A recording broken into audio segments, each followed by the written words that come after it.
आपका नाम पूरा? मेरा नाम शोभी सिंह है। हाँ, आप मेरी उम्र होगी मैं डेट ऑफ बर्थ और अपना नाम फोटोग्राफ सब भेज देती हूँ। ठीक। आप ये बताइए कि ऐसा कुछ होता है क्या? ये हो रहा है, मैंने इसलिए बोला ना आपकी आँखों में ये तकलीफ़ है क्या नहीं? और हाँ, आपके आंखों में। और आपके हाँ, पेट के और छाती के निचले हिस्से में ये हाँ, हो रहा है क्या? तो ये सब हाँ, नकारात्मक कारण है। और आपके सर के बीचों-बीच ऊपर कुछ चुभन वगैरह होता है?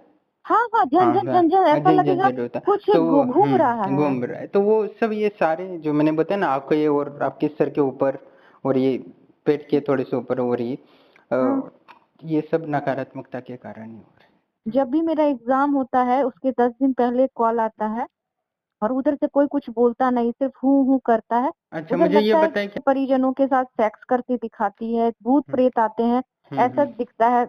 और सीने में बहुत ज्यादा दर्द, ऐसा होता है कि धड़ धड़ नॉन स्टॉप मेरा धड़कन तेज हो जाता है और हुँ, हुँ, एकदम शरीर तपने लगता है, फीवर सा आ जाता है। और जब डॉक्टर के पास जाती हूँ तो कुछ नहीं होता। एक बार तो मुझे 7 महीने तक बीमार कर दी। मेरे पापा को कैंसर करवा दी, बाईपास सर्जरी, मेरी माँ बीमार है। हम 3 ही लोग हैं, हम पूरी तरह से परेशान हैं उससे। हुँ, हुँ, वो कोई अति वहां से जाती है, क्या कहते हैं, असम जाती है, वहाँ तांत्रिक वांत्रिक से मिलके ये सब काम करवा रही है।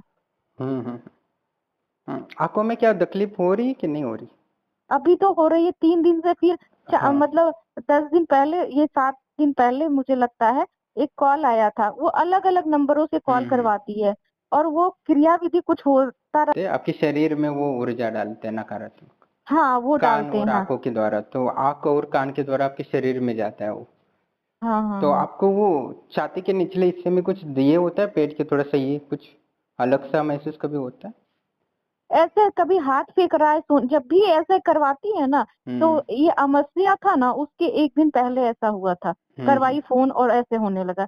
हर बार ना अमावस्या के दिन कुछ ऐसे करवाती है, हुँ। या मेरा एग्जाम रहे चाहे कुछ रहे, क्या होता है कि ऐसा लगता है मेरे पूरे शरीर में गोला सा कुछ घूमता है। हाँ, तो मैं हाँ, वही पूछ रहा था। हाँ, पूरे शरीर में कुछ गोला सा घूम रहा है। और और बोलिए, बोलिए आप। और और बहुत चिड़चिड़ापन, ऐसा चिड़चिड़ापन लगता है कि अंदर से किसी से बात नहीं करे, फोन बंद कर दे और चिड़चिड़ सा मन सा हो जाता है। और हुँ, हुँ। बहुत बेचैनी, अकबकाहट बहुत ज्यादा होती प्रणाम दोस्तों, जैसे कि आप ऑडियो सुन रहे थे कि अनगिनत तांत्रिक होते हैं जो नकारात्मक ऊर्जा हमारे मन, बुद्धि, आत्मा और शरीर में प्रवेश कराता है, जिससे कि हमें अनगिनत मानसिक और शारीरिक परेशानियां होती है, बीमारी होती है हमारे, उसमें करियर और हॉस्पिटल में बहुत सारा पैसा चला जाता है और बीमारियां वगैरह या मानसिक पीड़ाएं दूर नहीं होती। अजीब अजीब मन में ग्लानि जैसी जैसी जो बहुत गंदे गंदे विचार डालने की कोशिश करते हैं, जिससे मानसिक और भौतिक रूप से हम परेशान हो जाए, जिससे कि हमारे आर्थिक, भौतिक और शारीरिक और मानसिक सारा कुछ नुकसान हो जाए और हम पूरी तरह बर्बाद हो जाए। इसलिए बहुत सारे तांत्रिक प्रयोग आजकल मोबाइल के द्वारा ही शक्तियों के माध्यम से भेजा जा रहा है, जिससे कि हर चीज़ यूज कर रहे हैं तो तांत्रिक लोग भी अपडेट होने लगते हैं। जैसे विज्ञान अपडेट होता है वैसे तांत्रिक लोग भी अपडेट होते हैं। तो इलेक्ट्रॉन की माध्यम से, जैसे मोबाइल है, मोबाइल के माध्यम से भी वो मंत्र उच्चारण करके अपने कान के द्वारा या आँखों के द्वारा मन शरीर में प्रवेश करा रहे हैं, कॉलिंग करके। ये हमें सावधान रहना चाहिए कि अननोन नंबर से कॉल आता है तो हमें उठाना ही नहीं चाहिए। और ऐसे तांत्रिक भी होते हैं जो यानी अपने कान में, आपके कान में मंत्र फूँक देंगे और उनकी शक्ति अंदर चली जाएगी और उनके संकल्प अनुसार आपको परेशान कराते रहेंगे। तो इस लोगों को सावधान रहना चाहिए। और बहुत सारे ऐसे तांत्रिक भी होते हैं जिनको हम कॉल करते हैं तो वो बहुत वशीकरण का प्रयोग भी कर सकते हैं। तो इस वजह से हमें बहुत सारी सावधानी बरतनी चाहिए, क्योंकि आजकल सोशल मीडिया है तो हम कहीं भी फ़ोटो डालते हैं, कहीं भी हमारी सारी जानकारी अवेलेबल होती है, तो हमारे शत्रुओं को बहुत जल्दी मिल जाती है। और किसी को कॉलिंग का हमारा नंबर वगैरह पता होता है तो डायरेक्ट तांत्रिक हमारे तक पहुंच पाता है और उसके द्वारा हमारे शरीर में नकारात्मक ऊर्जा डाल देते हैं, तो निश्चित ही हम बहुत सारे संकट में और परेशान में रह सकते हैं। इसलिए हमें सावधान रहना चाहिए। और सोशल मीडिया वगैरह जितना लाभदायक है, वैसे तांत्रिक इसी का उपयोग करके आपको नुकसान पहुंचा सकते हैं। यानी आपकी शत्रु के लिए सारी जानकारी हासिल करना बहुत महत्वपूर्ण हो गया। आपका डेट ऑफ बर्थ होता है, आपकी कुंडली निकाली जाती है, आपका ग्रह कौन सा खराब है, क्या है, तो उस ग्रह के माध्यम से भी आपको नुकसान पहुंचाया जाता है। बहुत आसान हो जाता है, क्योंकि आपका ग्रह कब कमज़ोर हो रहा है, क्या हो रहा है, और कौन सा सही है, वो सब जानकारी मिल जाए तो निश्चित ही तांत्रिक एक आपके जीवन में बहुत कुछ बदलाव हो सकता है। इसलिए आपका डेट ऑफ बर्थ भी बहुत महत्वपूर्ण होता है। तो आप आजकल जैसे कि सब कुछ अवेलेबल होता है सोशल मीडिया पर, डेट ऑफ बर्थ से लेके अपनी सारी जानकारी, फ़ोटो, घर वगैरह, तो तांत्रिकों के लिए आप तक पहुँचना बहुत आसान है। पुराने ज़माने में बहुत दिक्कत होती थी, वो मिट्टी लेके आ जाओ, ये लेके आ जाओ, वो आ जाओ, बहुत तकलीफ थी। पर अभी तो एकदम तुरंत 1 सेकंड में सारी जानकारी मिल जाती है और शक्तियाँ भी आपको नुकसान पहुँचाने के लिए, बेचने के लिए, पकड़ में लाने के लिए, आपके अंश सब एकदम आसान हो गया है। तो तांत्रिक भी आजकल बहुत इन उपायों का यानी सोशल मीडिया या मोबाइल कॉलिंग का यूज़ कर रहे हैं, जो आपको नुकसान पहुँचाने का कारण बन सकती है।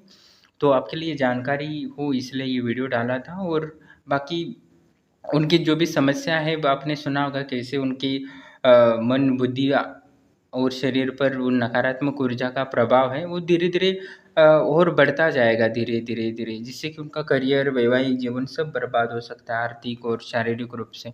तो ये बहुत खतरनाक हो जाता है आगे साल, इसलिए जल्दी से जल्दी हमें अच्छे गुरु की शरण में ग्रहण करना चाहिए, या कोई ना कहीं आप अच्छे गुरु के सानिध्य में रहते हो तो ऐसे नकारात्मक प्रभाव आपको असर नहीं डालते। कोई भी क्रिया वगैरह करते हैं तो वो उसका आप पर इफ़ेक्ट नहीं होता। इसलिए हर आस-पास के कोई अच्छा गुरु, क्योंकि संसार है तो कई बुरे हैं तो कई अच्छे भी हैं, तो कहीं न कहीं अच्छे गुरु भी होते हैं जो समाज के और उनसे जुड़े लोगों का कल्याण ही चाहते, उनकी हित ही चाहते। वो उसके लिए निरंतर साधना या तपस्या करते रहते। तो निश्चित ही उन सद्गुरु की शरण ग्रहण करनी चाहिए, जिससे कि हमें ऐसी तकलीफ़ों को ना हो। और कभी हो जाता है तो कहीं न कहीं मिल जाता है जो आपको निश्चित ही उससे उस समस्या से निवारण कर सकता है। बस ईश्वर पे भरोसा रखना चाहिए। ईश्वर उस सच्चे व्यक्ति से ज़रूर मिलाता है, जिससे कि वो नकारात्मक ऊर्जा से दूर कर देता है। पर इससे डरना नहीं है। आप जितना डरेंगे आपका मन, बुद्धि कमज़ोर हो जाता है और उतना ही वो तंत्र आप पर हावी हो जाता है। कि चीज़ कमज़ोर हो जाएँगे तो निश्चित ही विचार और चिंतामय हो जाएगा, चिंता में सारी ऊर्जा वहाँ लगेगी, तो आपकी संकल्प शक्ति, कार्यसिद्धि, इच्छा शक्ति वो सब नष्ट हो जाएगा। और उसके बाद वो तांत्रिक ऊर्जा आपके कमज़ोर जितना होंगे उतना वो प्रभावशाली हो जाता है, और आपको और जितना हानि नहीं हो सकता तो उससे कई ज़्यादा हानि होने लगती है। इसलिए हमें विशेष गुरु का आशीर्वाद रखना चाहिए, जिससे कि विपरीत समय पे निश्चित ही आपको लाभ हो सके।